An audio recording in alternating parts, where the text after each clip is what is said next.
So you've shot your first deer. Now what? What you do or don't do immediately after making a shot on a deer is absolutely critical in whether you have a quick, ethical recovery of that animal or not. Let's go over blood trailing 101. The first thing that you need to know about blood trailing actually has nothing to do with the trail at all. It has to do with the deer's reaction. A whitetail's reaction after you shoot it tells you most of what you need to know before taking up the blood trail. For example, if you shoot a deer and it jumps straight up off the ground and throws its back legs out straight behind it, I call this a mule kick. That is an excellent sign that you have made a good, vital shot. More than likely, you shot that deer in the lungs or the heart. It will run a short ways and fall over, and it'll be a quick, ethical kill. Now let's talk about wait time after the shot. If you shoot a deer, it jumps up in the air, does the mule kick, runs off, and you don't see it fall, I always recommend waiting at least 30 minutes before getting out of the tree stand. Now, if you get out of the tree stand, you go over to where the deer was when you shot it, and you see lots of bright red, bubbly, and even pink blood, that is a great sign. You likely hit that deer in the lungs or maybe even the heart.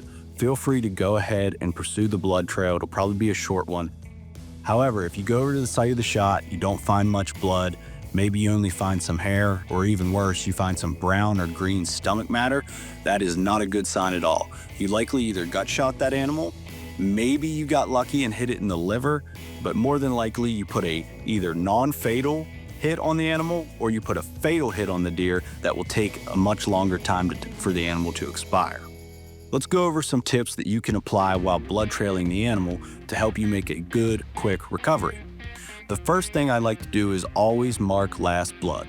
So if you shoot a deer, you will go a little ways in the blood trail and you're having a tough time finding the next spot of blood, take your hat off, lay it down on the ground next to where the spot of blood is, and then feel free to look around for the next spot.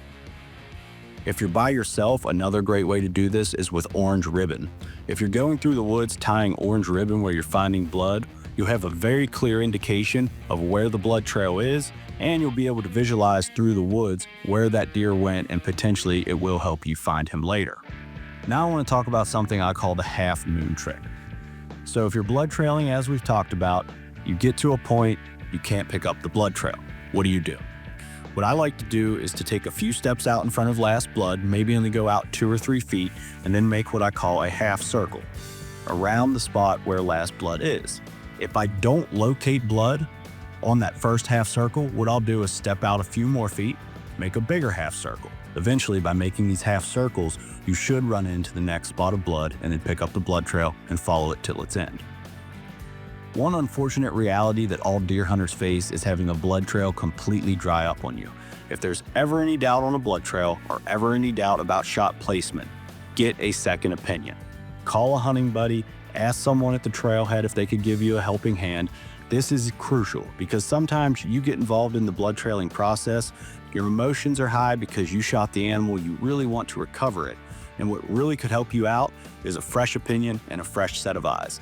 If you do that and you follow all these tips, I'm very confident you will have high success rates following your blood trails.